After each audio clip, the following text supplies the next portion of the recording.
kabarnya hari ini? Nah, hari ini tentunya kita akan bicara mengenai profesi teknisi. Nah, kira-kira apa profesi teknisi itu? Nanti kita akan bahas kupas habis-habisan hari ini, bukan sembarang teknisi aja. Nanti kita akan berkenalan dengan profesi teknisi mesin berat dan juga teknisi sepeda motor. Nah, meskipun kedengarannya cukup serius, tapi tenang aja karena narasumber yang sudah hadir nanti akan menjelaskan gimana fun-nya profesi mereka dan gimana serunya profesi teknisi ini. Nah, biar teman-teman langsung tahu begitu ya profesi teknisi ini seperti apa, kita akan langsung memperkenalkan narasumber-narasumber yang sudah hadir bersama kita, baik di sini maupun di video call. Jadi saya akan memperkenalkan narasumber yang pertama adalah Mas Alfian, yaitu mahasiswa STT Mandala Bandung. Halo. Bisa dengar saya, Ya, halo. Mas Alfian? Halo. Bisa dengar, Bu. Oke, jadi Mas Alfian ini ada di Bandung saat ini lokasinya yang akan bergabung bersama kita melalui video call. Dan ada narasumber kedua, yaitu Pak Setio Haryadi. Beliau adalah Section Head United Tractors. Halo Pak Tio. Halo semuanya. Halo, selamat pagi. Selamat pagi. Dan yang sudah ada di sini bersama saya yaitu Pak Ahmad Muhibudin, yaitu GM Astra Honda Motors. Halo, Pak Muhib. Halo. Halo. Mungkin kita akan mulai dulu gitu ya mengenai profesi teknisi sepeda motor karena Mas Muhib ada di sini. Mungkin bisa dijelaskan profesi teknisi sepeda motor itu seperti apa? Ya. Kalau ngomong teknisi itu kan teknisi itu adalah seseorang yang punya keahlian tertentu, mendalam pengetahuannya dibandingkan orang kebanyakan. Nah, kalau yang terkait sepeda motor, ya tentu saja teknisi orang yang paham betul tentang sepeda motor, mulai dari apa yang ada di sepeda motor sampai di engine atau mesin-mesin yang ada di sepeda motor. Oke, semenarik apa sih sebenarnya profesi teknisi sepeda motor? Karena kalau kita tahu kan memang masyarakat Indonesia apalagi gitu sering sekali menggunakan sepeda motor. Semenarik apa sebenarnya? Nah, menariknya karena memang sepeda motor itu adalah sesuatu yang biasa dan dekat dengan masyarakat kita, gitu kan. Dalam keseharian siapa sih yang tidak pernah menggunakan sepeda motor, gitu. Apalagi anak-anak muda, gitu kan. Karenanya teknisi sepeda motor itu menjadi sesuatu yang menarik karena memang terkait langsung dengan kehidupan sehari-hari masyarakat kita. Oke, jadi benar-benar dekat gitu ya sama masyarakat Indonesia ya. Oke, tapi aku akan juga coba tanya ke Mas Alfian gitu ya, yang saat ini menjadi mahasiswa dari teknisi gitu. Saya ingin tahu sebenarnya teknisnya ya, kalau profesi teknisi itu pemahamannya seperti apa sih Mas Alfian? Ya, makasih kesempatannya. Pengertian teknisi pada umumnya itu adalah seseorang yang menguasai teknologi tertentu yang lebih banyak memahami tentang bidang tersebut. Oke. Nah, contohnya seperti teknisi otomotif, dan kebetulan saya juga dulunya itu teknisi mobil ya, tepatnya di Toyota. Toyota sebelum saya masuk kuliah. Jadi seorang teknisi itu harus mempelajari teori dan praktis pada bidang otomotif. Nah, sedangkan di otomotif itu sendiri ada beberapa cabang. Contohnya seperti perancangan, terus pengembangan atau development, produksi atau manufacturing, serta perawatan, maintenance. Nah, untuk di Indonesia sendiri itu saat ini cabang yang paling orang senang itu atau teknisi orang senang itu yaitu ini perawatan, tepatnya pada sepeda motor dan mobil. Oke. Perawatan sepeda motor dan sekarang mobil. Sekarang sangat paling orang senangi. Oke. Perawatan sepeda motor dan mobil ya. Nah, nanti saya akan tanya ke Mas Alfian lagi lebih lanjut gitu ya tentang apa yang saat ini ditekuni. Tapi saya penasaran dulu nih untuk kembali ke Mas Muhib. Sebenarnya kan kita tahu kalau masyarakat ngomongin sepeda motor atau ngomongin mungkin mobil gitu, biasanya erat hubungannya dengan ke bengkel gitu. Dan juga di situ ada mungkin teknisi sepeda motor yang ada di situ gitu. Nah, apa bedanya sebenarnya profesi itu dengan yang ada di bengkel gitu? Apakah sama? Ya sebenarnya nggak ada bedanya, hanya tempat kerja dan akhirnya fasilitas dan reward yang diterima akhirnya kan gitu. Kalau kita bekerja di bengkel, teknisi di bengkel tentu di sana ada ada peraturan-peraturan yang harus dipatuhi oleh seorang teknisi. Misalkan bengkel buka jam berapa, teknisi harus datang jam berapa, harus tepat waktu, harus mengikuti ketentuan yang ada di bengkel tersebut gitu.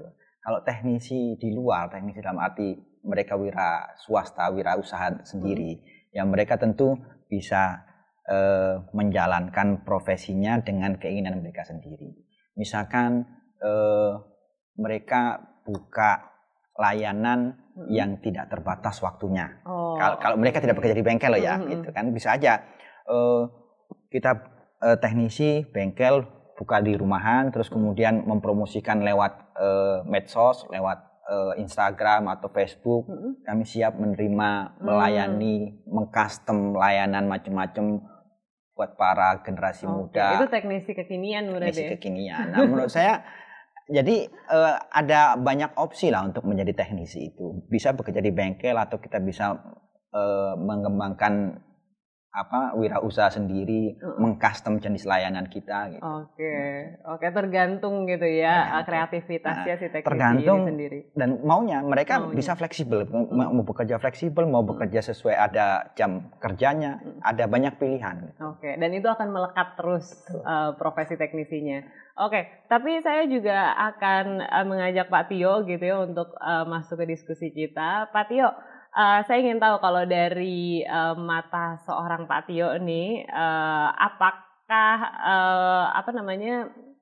definisi teknisi itu kurang lebih sama seperti yang dibicarakan oleh Mas Muhib dan juga Mas Alfian tadi? Ya, kurang lebih sama seperti apa yang sudah disampaikan sama Mas Muhyiddin sama Mas Alfian tadi. Ya, kalau di alat berat sendiri, terutama yang ada di Indonesia itu lebih identik kepada tadi yang sudah disampaikan sama Mas Alfian, yaitu ke dalam bidang perawatan. Seperti itu. Jadi kurang lebih sama definisinya seperti yang disampaikan oleh Pak Mas Muhyiddin dan Mas Alfian tadi, Mbak Sanes. Baiklah. Jadi kita sepakat gitu ya kalau profesi teknisi itu adalah seseorang yang tahu betul gitu mengenai mesin dan juga perintilan dari mesin sepeda motor atau mobil yang ditekuni oleh dia gitu. Tapi kita akan cari tahu nanti lebih lanjut lagi gitu ya mengenai profesi teknisi ini dan seberapa menariknya gitu. Karena mungkin di luar sana masih ada yang agak sedikit bingung mau atau tidak ya masuk ke profesi ini, dan nanti kita juga akan ngulik nih kira-kira bayarannya gimana sih Mas Muhib gitu. Apakah profesi teknisi ini menjanjikan untuk dijadikan pegangan hidup? Nah, nanti kita akan bahas tentunya juga dengan Mas Alfian dan juga Pak Tio yang sudah terhubung dari video call, tapi sesaat lagi jangan kemana-mana.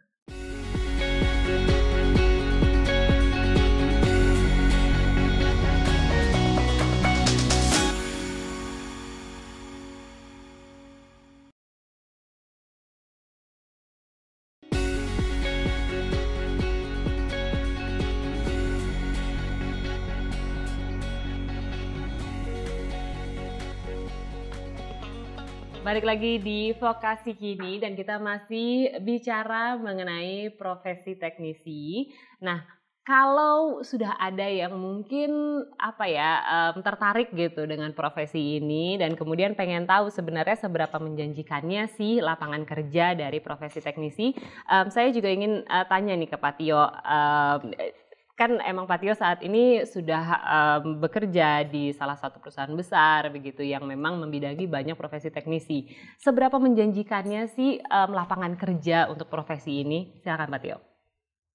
Iya, sebetulnya untuk kebutuhan saat ini khususnya di bidang teknisi alat berat itu cukup menjanjikan. Peluang kerjanya cukup besar. Kenapa? Karena alat berat sendiri kan berada di berbagai sektor. Mulai dari sektor konstruksi itu sudah jelas. negara kita lagi sedang galak-galaknya melakukan pembangunan. Kemudian di sektor mining atau pertambangan itu juga cukup menjanjikan, banyak sekali alat berat yang dipakai di sana. Kemudian sektor berikutnya adalah sektor perkebunan, kelapa sawit, ya itu juga banyak sekali menggunakan alat-alat berat. Jadi kalau dari peluang kerja sampai dengan saat ini cukup banyak buat teman-teman generasi muda. Dan kalau ditanya berapa salary-nya, berapa uang yang bisa didapatkan buat teman-teman semuanya, itu cukup menjanjikan. Ya, kenapa? Karena tidak semua orang punya kompetensi di bidang alat berat. Makanya banyak dicari. Karena masih banyak sedikit dicari, gitu ya, bisa dibilang gitu ya. Betul, karena belajar alat berat butuh waktu yang cukup lama untuk saat ini. Untuk tahu dasarnya saja butuh waktu 1 tahun kalau di tempat kita. Begitu. Itu dari lapangan kerja di perusahaan yang memang menghandle alat berat. Nah, kalau lapangan kerja terkait dengan teknisi sepeda motor, mungkin Mas Muhib bisa membantu kami. Apakah lapangan kerjanya terbuka besar? Ya, kalau ngomongin lapangan kerja sangat terbuka. Gitu. Kenapa terbuka? Karena sepeda motor ini kan populusnya paling banyak ya di antara sarana transportasi yang lain. Gitu. Tentu saja kita butuh jumlah teknisi yang banyak juga gitu. Ya inline aja, sejalan dengan populasi pertumbuhan sepeda motor yang semakin besar, tentu kita industri sepeda motor membutuhkan support, dukungan dari teknisi-teknisi handal untuk bisa memberikan layanan ke para pemilik sepeda motor. Dan tadi Pak Tio sempat menyinggung sedikit gitu mengenai salary yang akan didapatkan kalau menjadi teknisi alat berat. Nah, kalau teknisi sepeda motor apakah juga menjanjikan untuk masa depan para generasi muda kita? Ya, kalau ngomongin salary minimal, nah, saya bilang minimalnya ada nih ya. Minimal kalau di jaringan bengkel resmi pabrikan sepeda motor minimal dapat UMR lah. Itu seminim-minimnya. Seminim-minimnya gitu. Tapi di luar itu pasti ada hal-hal yang bisa dicapai oleh mereka yang concern atau tertarik dengan teknisi. Gitu. Kenapa demikian? Karena pada prakteknya di market itu di luar, kalau seorang teknisi punya spesialisasi, maka dia akan punya langganan sendiri, konsumen sendiri. Ini teknisi ini nih di bengkel sana nih, dia ahli ngoprek bore up mesin misalkan. Gitu. Pasti akan dicari. Dan kan namanya anak motor ya, kalau sudah bisa membuktikan ini motor gua enak nih dipakai ke sana sini, bisa pakai teknisi dari sana tuh. Gitu. Ya. Belum lagi nih kalau saya ngomongin masa depan dunia ya. Teknisi itu selain kalau dia punya spesialisasi, punya keahlian, tidak tertutup kemungkinan mereka bisa go internasional loh. Nice. Kalau di kami di PT Astra Roda Motor kita punya tim balap gitu. Tim balap itu butuh support teknisi yang handal. Yang terjago gitu ya. Terjago, bisa ngoprek mesin, bisa bikin motor lari kencang gitu kan. Dan itu tidak hanya di level nasional, kalau memang dia punya skill dan bisa membuktikan, bisa dipromot ke internasional. Gitu. Loh, yang bikin Marquez sukses itu siapa kalau bukan teknisi? Ya kan? Iya benar juga sih, benar. Disupport ya. Disupport, harus ada teknisi yang handal dan itu tentu mereka harus belajar dari awal kan. Mereka memulai dari bawah. Gitu. Memulai dari bawah tentunya keterampilannya memang makin lama makin nambah pastinya gitu ya dengan ketekunan itu sendiri. Tapi saya sebenarnya penasaran sebenarnya kompetensi apa yang dibutuhkan untuk menjadi teknisi gitu ya. Mungkin saya akan kembali ke Mas Alfian. Pengetahuan dan sikap apa aja sebenarnya yang dibutuhkan oleh profesi teknisi ini dalam lingkungan kerja? Mungkin saya ingin tahu dari Mas Alfian. Silahkan. Sebenarnya pengetahuan yang harus teknisi punya itu salah satunya pengetahuan tentang bidang yang dia tekuni. Ya, saya kan dulu pernah kerja di Toyota ya. Toyota. Nah, di Toyota itu harus menekankan prinsip seorang teknisi yang profesional. Nah, seorang teknisi profesional itu dia itu harus memiliki sikap profesional. Terus perilaku dan penanganan kendaraan dengan hati-hati, itu juga salah satu sikap yang harus ditekuni. Kemudian keterampilan dan kebersihan. Terus keselamatan kerja yang paling utama. Jadi seseorang teknisi itu memang diwajibkan untuk menekuni keselamatan kerjanya, karena ketika keselamatan kerjanya nggak ada, nanti bisa membahayakan buat diri dia sendiri gitu. Profesionalisme sebagai teknisi gitu ya. Terus pekerjaan yang cepat dan dapat diandalkan.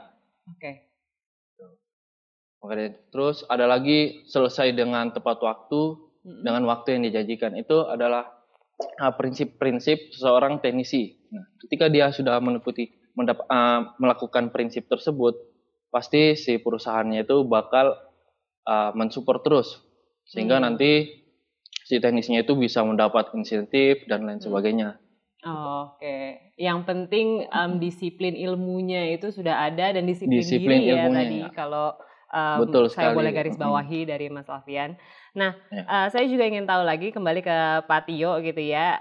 Pak Tio, kan pasti banyak nih generasi muda yang tertarik dengan profesi ini. Nah, sebenarnya harus mengenyam pendidikan atau jurusan seperti apa sih, dan apakah ada rekomendasi kampus atau sekolah yang mungkin bisa lebih lebih menarik gitu di mata para perusahaan-perusahaan yang mungkin nantinya akan merekrut para teknisi ini?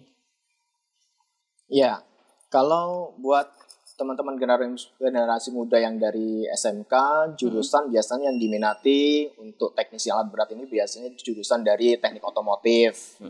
Kemudian teknik permesinan, kemudian teknik elektro, seperti itu.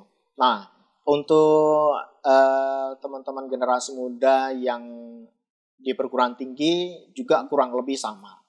Nah, sebagai gambaran, teknologi alat berat itu bisa dibilang mirip dengan otomotif. Jadi semakin ke sini akan mengarah ke teknologi otomatisasi, monitoring, controlling, seperti itu, kendali jarak jauh. Nah, ini peluang yang cukup besar buat teman-teman yang di luar tadi yang saya sebutkan tadi ya, seperti teknik mesin, teknik permesinan, terutama buat teman-teman yang dari jurusan IT atau dari elektronika, itu bisa join nanti gabung di situ. Nice. Berarti karena ada teknologi gitu ya. ke sini betul ada pengembangan ke arah situ. Seperti itu. Baiklah. Oke, kembali lagi saya akan nanya juga ke Mas Alfian nih ya. Mungkin boleh diceritakan mengenai rekomendasi kampus atau sekolah, karena kalau melihat dari CV-nya Mas Alfian ini juga pernah mengikuti Asian Skill Competition 2018. Mungkin boleh diceritakan mengenai hal itu. Oke, terima kasih. Jadi dulunya itu saya ini sekolah di SMK ya, SMK tepatnya di SMK Negeri 3 Palu. Saya bersekolah di sana, dan setelah lulus sekolah, saya juga ketika sekolah saya pernah mengikuti kompetisi, sering mengikuti kompetisi seperti LKS, Lomba Kompetensi Siswa dan lain sebagainya. Setelah saya lulus dari sekolah, itu perusahaan-perusahaan itu pada narik untuk kerja di perusahaan mereka. Nah, saya pilih ke Toyota. Nah, setelah saya kerja di Toyota, saya banyak belajar tentang kedisiplinan, tentang tanggung jawab, dan lain sebagainya.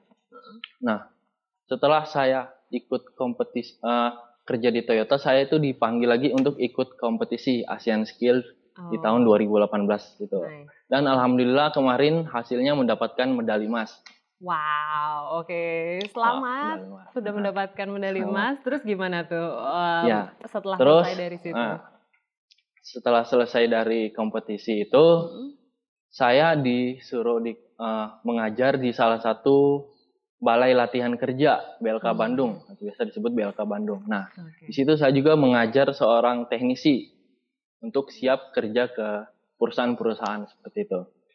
Nah, mungkin buat teman-teman yang masih sekolah di SMK yang pengen dapat wawasan lebih tentang vokasi, mau itu otomotif atau manufacturing, dia itu bisa belajar ke BLK Bandung atau melanjutkan kuliah.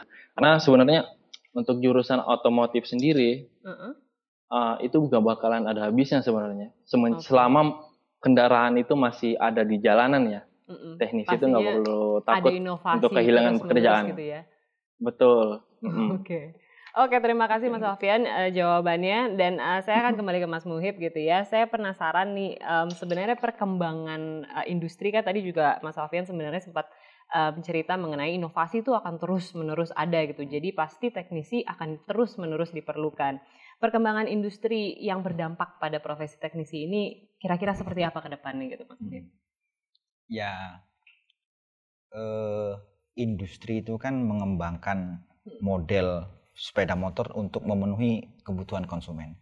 Kalau produk sudah terdeliver ke market, ke pasar, digunakan oleh masyarakat, nah pasti kan butuh teknisi-teknisi untuk melayani konsumen atau pemakai sepeda motor. Nah tentu saja ini harus inline. Kalau mau memiliki teknisi yang handal, mereka harus menguasai teknologi yang dikembangkan oleh industri sepeda motor. Gitu. Karenanya sekarang di SMK, kalau SMK jurusan Honda itu, kita dari awal mereka yang masuk ke jurusan teknik sepeda motor Honda, itu mereka adalah siswa-siswa yang paling pertama mengetahui teknologi terbaru di sepeda motor. Dibandingkan mereka yang tidak di jurusan otomotif atau di jurusan teknik otomotif tapi bukan sepeda motor spesialisasinya. Mereka adalah orang atau siswa paling awal yang mengetahui perkembangan teknologi terbaru di industri sepeda motor. Oke, berarti memang dengan mereka terus menggeluti, mereka juga akan mendapatkan insight-insight yang terbaru yang memang baru lahir gitu ya, inovasi-inovasi terbaru ya. Biar mereka siap dan kompetitif memasuki dunia kerja. Baiklah. Nah itu dia tadi sebenarnya gambaran kecil gitu ya dari profesi teknisi yang tadi sudah diberikan oleh 3 narasumber kita. Memang intinya adalah profesi teknisi ini sangat menarik. Dan kalau sudah menggelutinya, inovasinya akan terus banyak, akan bergulir terus gitu seiring dengan berjalannya waktu. Dan tadi juga Pak Tio sempat mention kalau nantinya pasti akan ada kesinambungan antara profesi teknisi dan juga mungkin nantinya teknologi yang berkembang lebih lanjut seperti profesi IT dan lain-lainnya. Berarti intinya nanti semuanya juga akan berjalan bersama gitu. Tapi tentunya dari profesi teknisi ini kita bisa lihat tadi gambarannya bahwa begitu menarik dan inovasi akan berjalan terus, dan tentunya banyak lapangan kerja yang juga menunggu, dan ternyata juga tadi sempat di-stressing gitu mengenai bahwa intinya bisa menghidupi lah ya gitu ya Mas Muhib ya. Jadi buat kalian yang masih bingung, semoga ini mencerahkan bahwa profesi sebagai teknisi ini mungkin bisa menjadi pilihan dari kalian, dan semoga sedikit menjawab mungkin ada yang masih penasaran gitu sebelumnya ya. Terima kasih Mas Muhib sudah bergabung bersama kita, dan juga terima kasih untuk Mas Alfian dan Pak Tio yang sudah bergabung melalui video conference. Terima kasih banyak. Dan kita nanti akan membahas mengenai profesi-profesi menarik lainnya tentunya di Vokasi Kini. Terima kasih sudah menonton. Sampai jumpa.